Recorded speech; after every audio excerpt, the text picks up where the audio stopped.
और मैं हूं आपके साथ अनुष्का। आइए रुक करते हैं खबरों की ओर। कुदरत का करिश्मा, काले कौवे के बीच यहाँ दिखा सफेद कौवा। कौवे का रंग हमेशा काला होता है, लेकिन क्या कौवे का रंग सफेद भी हो सकता है? जी हाँ, पौराणिक मान्यताओं के अनुसार कौवे पहले सफेद रंग के होते थे, लेकिन एक गलती ने उन्हें काला बना दिया, जबकि वैज्ञानिक मान्यता कुछ अलग है।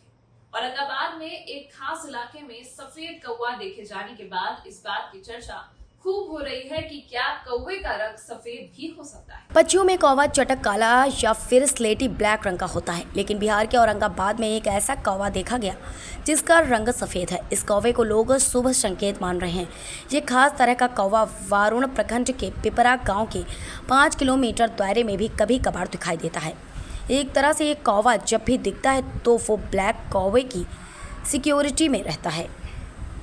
कौवे का रंग सफ़ेद। स्थानीय लोग भी सफ़ेद और बेहद ही खास कौवे को देखकर हैरान रह गए। उन्होंने बताया कि जब इस कौवे को पहली बार देखा तो कबूतर या कोई दूसरा पक्षी समझा, लेकिन उसकी आवाज़ ने पुख्ता कर दिया कि वो कौवा है। कौवे का रंग धरती के किसी भी कोने में हो, काला या चटक काला ही मिलेगा, लेकिन ये कौवा खास होने की वजह से पूरे इलाके में चर्चा का वजह बना हुआ है।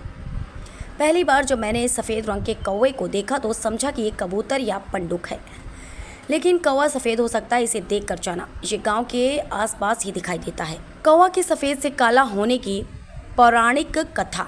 कौवा के रंग को लेकर पौराणिक मान्यता भी है। सफ़ेद रंग के कौवे को लेकर जब ज्योतिषाचार्य संतोष कुमार मिश्र से पूछा गया तो उन्होंने इसे दैवी चमत्कार बताया। कौवा को लेकर उन्होंने पौराणिक मान्यता से जुड़ी कथा बताई और कहा कि पहले कौवे सफ़ेद ही होते थे, लेकिन ऋषि के शाप की वजह से काले पड़ गए हैं।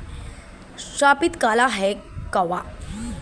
पौराणिक कथा के मुताबिक एक दिन ऋषि तपस्या के बाद पता चला कि उत्तर दिशा में एक अमृत है। इस अमृत की जानकारी पुख्ता करने के लिए उन्होंने अपने आश्रम के एक कौवे को चुना। कौवा काफ़ी चालाक और परिश्रमी होता है, इसलिए ऋषि ने उसे अमृत की तलाश के लिए उपयुक्त समझा। उन्होंने उसे कौवे को निर्देश और ताकीद के साथ उड़ान भरने की अनुमति दी कि अमृत पीकर झूठा न करना। सफ़ेद कौवे के पौराणिक मान्यता। कौवा उड़ते उड़ते अमृत तक पहुंच गया, जहां उसने ऋषि की आज्ञा की अवहेलना कर अमृत का पान कर लिया।